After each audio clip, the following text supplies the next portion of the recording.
Hello! This is Reverend Don Lewis coming to you from the beautiful metaverse and more specifically from beautiful Danville, Illinois, homeland of the Corellian tradition and of Gaia Thrift, where I am today. And as you can see, I am on my phone today. I have my plain white background, which I have at Gaia Thrift. And this, of course, is Midday with Reverend Don. Welcome. And I'm going to make sure I can see the chat room. I don't have, well, let's go ahead and put the chat room on. There we go. We have the chat room on the screen now. I'm going to vary the camera slightly so you can share the chat room with me. As you know, if you type your questions or comments onto whatever platform you're watching on, they should show up here in my chat room, and you'll be able to see them since they will be on screen. I hope everyone's having a lovely day here in Danville. We have our first snow of the season, I believe. And yeah, I was not entirely happy to wake up to that. Hello to Nikki in the chat room. It's good to see you, Nikki. I posted on Facebook this morning, snow, my old nemesis, we meet again, which is about the size of it. But actually, it wasn't a bad snow, and it's not that cold, and it's been a lovely day. I was very pleased when I came into the shop today. I did turn on the furnace for the first time this year and had no trouble with it. I was a little afraid we might have to do something like lighting the pilot light or something because it's an old gas furnace. But no, we didn't have to do anything like that. It took off perfectly well on its own, and that was very good. I was talking with a friend this morning about how cold it seemed on the way down this morning. It was 30 degrees, and we agreed that, at the start of winter, 30 degrees is cold. By the middle of winter, it will not seem cold anymore, and we will have gotten used to it. But this is about the coldest it's been recently, anyway. And so that was a thing. Today, I thought we'd talk a little bit more about the metaphysical properties of stones and how we use them. We were talking about that yesterday with our guest, Chris Copeland, and I thought I would continue talking about that subject a little bit more. And we were talking yesterday about synthetic stones. We were talking specifically about laboratory-grown stones yesterday. And I think our conversation today will go a little farther. But I am definitely a believer in using synthetic as well as natural stones. And there are a couple of reasons for this. And the first one is that I have not found any problem in using them. I've found differences in using them, but I've found no problem. I've run into people who say, oh, I can't work with those. Well, I don't know why not, because I can. But, everybody's a little different. But I have found many synthetic stones work perfectly well. They just have their own energy. And when we're talking about something like a laboratory-grown stone, it's synthetic in the sense that it was specifically grown, but it's otherwise the same as any other stone. It is the same substance, has just been grown under different circumstances. So there will be a difference in its energy, of course, but it's still the same energy. And hello to Renee in the chat room. It's good to see you. And Renee says, you look great in your gold shirt and tie. Thank you, Renee. I appreciate that. I find that, and I remarked on this yesterday, when you're working with a synthetically created stone, like a lab-grown whatever it might be, it's going to have a more archetypal energy. What you expect to see from that kind of stone is exactly what you will see from the laboratory-grown stone. From the natural stone, it may be what you see, or it may vary considerably because the different experiences of that much older stone will shape it in different ways. And depending what you're doing, you might want one or the other of these two different qualities, but they're both good. They're both usable. And Renee mentioned the shirt I'm wearing. I was actually going to use it as an example. I'm wearing a golden yellow colored shirt and a golden colored tie. But this color of shirt is only one of many variations that could be described as golden yellow, and an even wider number of variations that could be called yellow. And they're all good colors. They're all beautiful colors, but which one I would choose to go with this tie, or perhaps more appropriately, which one I would choose this tie to go with, is more specific. This tie probably would go with any shade of yellow, but I particularly like the effect it creates with this one. And therefore, all those different shades of yellow have their purpose. As an artist, I do this with pens and paints all the time. The exact color you're using, even with minute differences, can make a huge difference to the outcome of the piece that you're working on. When we talk about stones, this is true too. They're not interchangeable, but if they are laboratory grown stones, they're more interchangeable. Even then, they may have their idiosyncrasies, but natural stones will be more likely to have more of them, both because of the conditions in which they have grown. And, if you were to get, well, let's say a turquoise. If you were to get a turquoise from one mine and a turquoise from a totally separate mine, they are the same stone, but they will vary in certain ways. One thing will be the color. And we think of turquoise as a particular shade of blue, but if you look at the stone, it's many shades of blue. The energy is the same way. We expect certain energetic things from a turquoise, but they may vary from depending on where in the world you have acquired it. And similarly with stones, when they're laboratory grown, their energy will be different, but much less varied because they're much younger and much more specific in their origin. Now, I also believe that some other kinds of synthetic stones are also very useful. And hello to Nikki in the chat room, if I haven't already said hello. And Nikki says it's a really good color choice. Thank you, Nikki. Goldstone, which I often refer to, is a completely synthetic stone. It is a kind of glass, although it does involve natural elements, but it certainly does not occur naturally. It was invented, I believe, in Venice. It was originally called Millefiore, but I beg your pardon, it was originally called aventurine. And then they changed it over time to a different name. And the term aventurine came to refer to a different kind of stone, and the term millefiore, which was also at one time applied to it, came to refer to a different kind of glass form. But goldstone has been produced for hundreds of years now, and it's very useful metaphysically, even though it's not at all a natural stone. It is very good for prosperity and for money. And if you're looking for a stone for prosperity, I highly recommend goldstone. Now, there are also other colors of this same kind of glass, and they have different purposes. But the goldstone, which is a reddish color, is very good for prosperity. And hello to Black Crystal in the chat room. It's good to see you, Black Crystal. These are some of the things to consider when you're using stones. And a stone, in the sense that we're using it, we're also using the term stone for things that perhaps look like stones, like pearls. A pearl is not a stone, of course, but we put it in the same category. A beeswar, which you're unlikely to encounter today, but a beeswar is not a stone, but we put it in the same category. And this is partly because in earlier time periods, the word was used more expansively.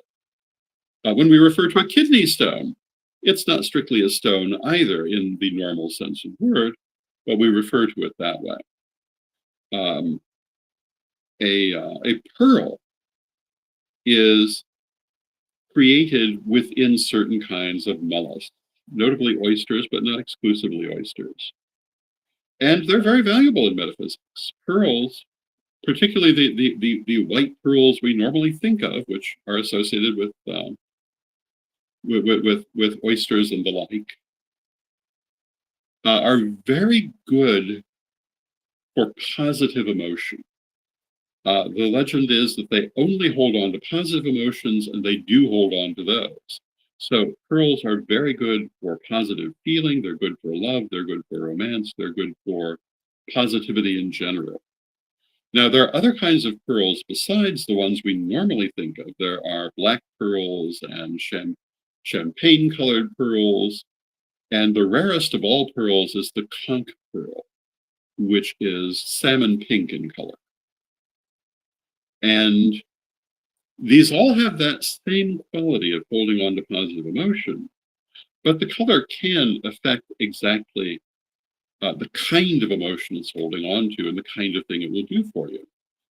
But none of them is a stone in the normal sense of stone, nor do any of them take nearly as long to form as a stone does. They're formed, I believe, within the period of a couple of years. The same with the lab-grown crystals that are formed in very short periods compared to natural stones. And I mention things like pearls to point out that for a stone to have strong metaphysical properties, it does not have to have existed for millions of years. Something like a pearl, which takes much shorter periods of time to form, can be very useful metaphysically. The beeswar, which is produced in the stomachs of poultry, is certainly not a stone. It's closer to the kidney stone I mentioned than it is to a stone in the normal sense of the word. But these used to be considered extremely magical. They still are, but we don't tend to use them very much today. One of the reasons is that the thing that they were considered most important for was detecting and neutralizing poisons. And people used to keep a beeswar to put into any beverage they were presented and let it sit there for a few minutes to neutralize any poison that might be there, and then they would drink their beverage. Needless to say, this was not universally successful, and hence beeswars went out of fashion. They do have other metaphysical properties that you can use them for, but one of the interesting things about the beeswar is that it actually did have some prophylactic effect against certain poisons. I believe it was arsenic in particular. So it was not entirely fictitious that you could use a beeswar in this way, but it was also not anything resembling universal or foolproof, which is why we don't do it now. But this speaks to the wide range of what we have used historically as stones, and that they don't have to be very, very old to have their own energy. One of the stones I've always enjoyed is marlinite. And marlinite was basically made from side products of mining. And then it would be dyed in shades of red and orange. But I found it to be very good for prosperity as well. Even though it doesn't sound like a very romantic origin, but that didn't mean it wasn't useful. So there are a lot of different things you can do with stones. And, I always tell people, do not be bound by your metaphysical conceptions. They should guide you, not limit you. And I find that this is particularly true with something like stones. There are certain people who feel that only certain stones can be used metaphysically, and obviously I come from a very different point of view. One of the more interesting examples of that is that some of the devotees of Edgar Cayce believed that the energy of stones was so powerful that you should only use them if they were first encased in glass. I have never found this to be the case. Apparently, they did. Does that mean they were wrong and I'm right? Well, for me, yes, but maybe not for them. Maybe for the way they had been trained, that was important. Not coming from that background, I have no way to really know. But I know that for myself, that has never been necessary. Um, and I love stones, and I say use them however you want to use them, wherever you want to use them. They will always add beauty, and they're not hard to find. Um, there are some people who feel that we use too many of them. Maybe we do. Um, but if it's already sitting there in the shop, not using it isn't going to make a big difference. The other thing is that when we talk about stones and metaphysics, we're not just talking about semi-precious stones or precious stones. Just the little piece of stone that you find in the roadway or in the riverbed can also be extremely magical. And it can also be extremely beautiful. Um, and I know some people whose magical stone collections are only the found stones that they have encountered in their daily life and are just as magical as any other group of stones I've ever seen. Lady Crystal had a particular stone that she had found in the forest here in Danville, and it was what is called a hag stone, in that it was a stone that had a hole within it, and it looked like a face. It had the look of a face, and she associated it with the goddess Hecate, and it was a very powerful stone for her, even though it was just a stone from the forest. But the thing is, everything in this world is potentially powerfully magical. And I think the worst thing that some people do when they embark on a metaphysical path is limit their idea of what can be magical. I think you need to approach magic with the mind of a child, where everything is magical, because ultimately everything is. And I'm put in mind of my old friend Robin Lucerco, who is one of the best psychics I have known. And she would talk about how literally anything can be read as a form of divination, even the way the light is reflecting on a ring. And that was one of the examples she would use, and she's absolutely right. In some cases, you may need to learn how to do that, but usually you can intuit it if you have a basic introduction to divination in the first place. And our ancestors found meaning in everything, and we should also. We should not limit our idea of what can be useful. And I'd like to think that for people who've studied my writings, my system of teaching, that this is something that they have come away with. That idea that it's all magic, because it all is. And, I tell people all the time, magic is not supernatural. It's not really its own separate thing from daily life either.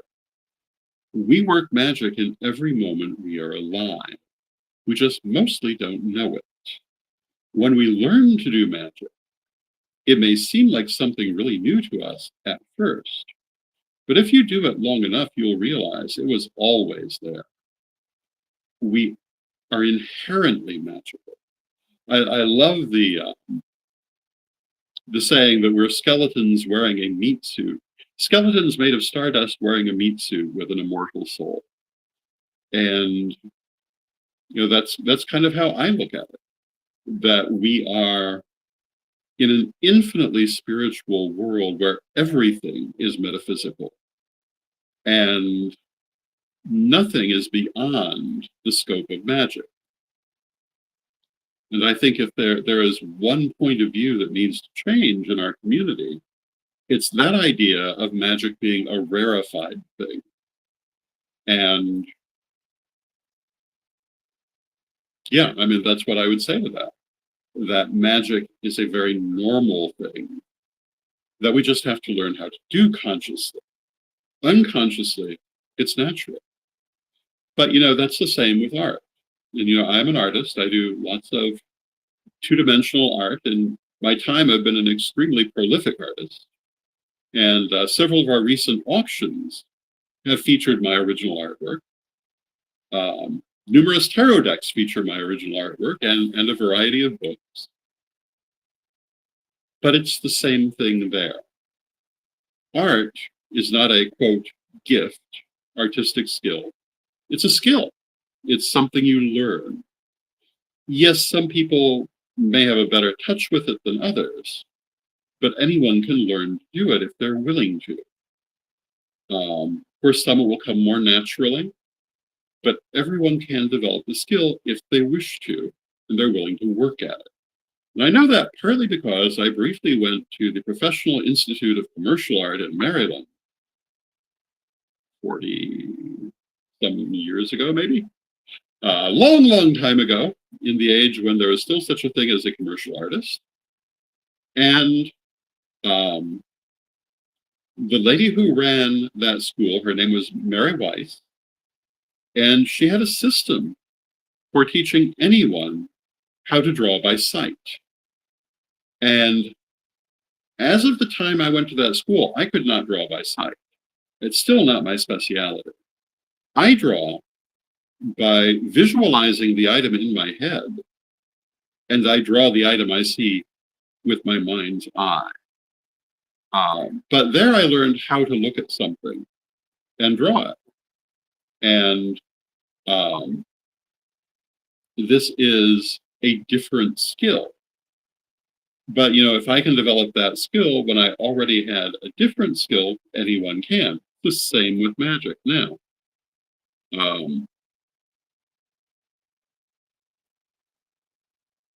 Hello to Lolan in the chat room. It's good to see you, Lolan. And Lolan says, sometimes magic occurs, and I don't realize it until a day or two later. It happens so fast and so often and so subtly, I have to stop and think about it. Yes, absolutely. It is, in its natural state, extremely subtle. And sometimes you don't know when it happens. You catch it afterwards. That's absolutely true. Sometimes you never catch it at all, but it still happens. Magic is, as a natural skill, a fascinating thing, just as much as a skill we learn. I had an interesting experience recently. For one of my clients, and I'm not going to give any real details because that would not be appropriate, but I had predicted a car accident happening for a particular person, and that they would not be harmed. They would be okay in this accident, but it would damage the car. And I predicted it to the specific day. Well, the specific day comes. Nothing has happened. And I am talking to the client that day and the next day and the next day, and there's been no car accident. And finally they say, well, how does it feel to be that far off? And I said, well, it doesn't feel good, but it happens.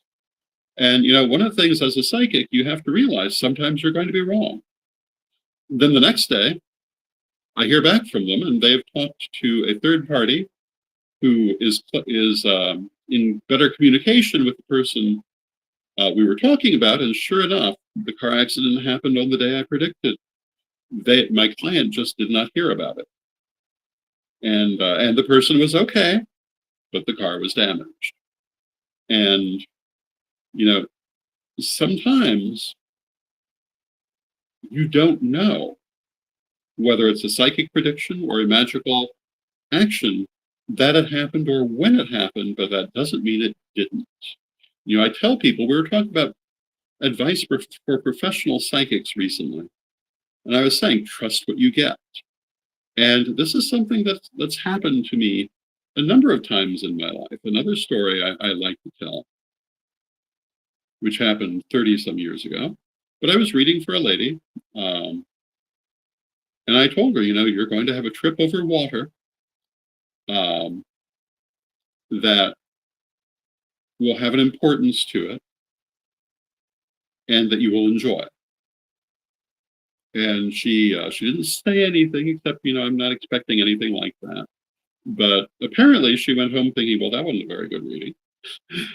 6 months later, however, I see her again. And she says, I have to tell you, you told me I was going to be taking a trip over water for an important purpose and that I would enjoy it. And I just thought this was ridiculous because I don't go anywhere over water. And I was on my way on a special trip to see my sister, looked out the window and noticed that I was going over the water of the large river and realized, oh, wait a minute, this is what was predicted. And I'm not including the details of what was supposed to happen in the trip. That's irrelevant for the story, but everything did come out as it was predicted. And, as a reader, had she not come back and told me, I'd have had no way to know. But you have to trust what you get and say it. And yes, it does tend to come to pass. Sometimes it doesn't. You have to accept that you could be wrong. But often it comes to pass. I will have to say, one of my favorite psychic stories involves a reader named Deandra. And we had a mutual client, and it happened that we were both at Thanksgiving dinner with that client. And the client said to Deandra, you had predicted that I was going to be a grandmother, that I would find out my daughter was pregnant right about this time, and she's not pregnant. And Deandra said, oh, well, I guess I was wrong. And I've always thought that was the best answer, because no matter how good you are, that can happen. And I thought it was very modest of her to just admit it that easily. But it's true. You can be wrong. Now, the side piece to that story is the following week, the daughter turned up to be pregnant. And turns out she was not wrong. She was just a week early in her prediction. But this is one of the things that also happens in the world of psychism. Now, I want to take a moment for a word from our sponsors. And why do we have a word from our sponsors? Because we love our sponsors. And here we go.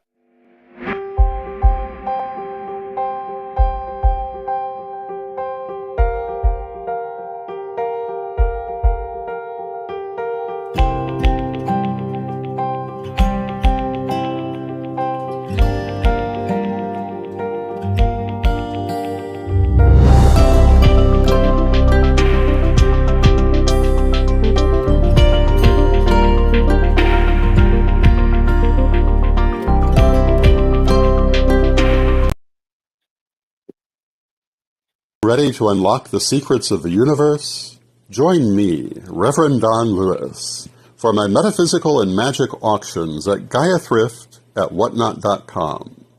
Discover fascinating artifacts, mystical crystals, and rare and unusual books that could change your life. Don't miss this chance to bring a little magic into your world.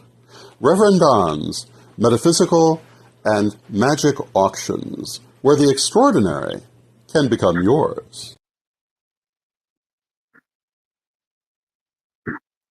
Ready to unlock the secrets of the universe?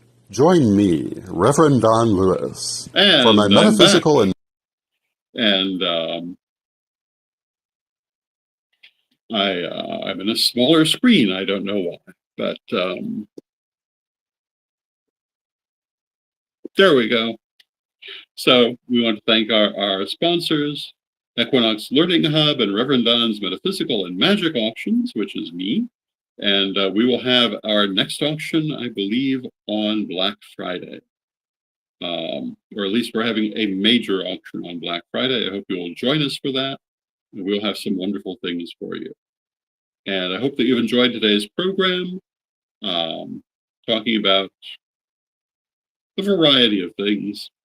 And I'll be back tomorrow, ostensibly with our weekly roundup of interesting stories. And I hope you'll join me for that. And tonight, on all of these same pages, you will find Tarot Thursday with Reverend Mary Hall. And I believe tonight her guest will be Reverend Brian Ellicott Cook. And hello to Steve in the chat room. It's good to see you, Steve. And with that, I see we've come to the end of our half hour. So let us close with our prayer, as we always do. Divine Mother Goddess, Divine Father God, beloved ancestors, we thank you for all that you do for us in our lives, and we ask you to help us to approach life with the point of view of a child. Help us to find everything magical, everything wonderful. Help us to see the beauty and the joy in all of existence. And help us not to depart from or to lose these qualities simply because life continues, but help us to hold on to the innocence of a childlike point of view. Beloved Mother Goddess, beloved Father God, beloved ancestors, we thank you with great love. Knowing you're always with us from respect, we thank you for your presence, and may you be blessed now and always. May you be blessed now and always, and I will see you again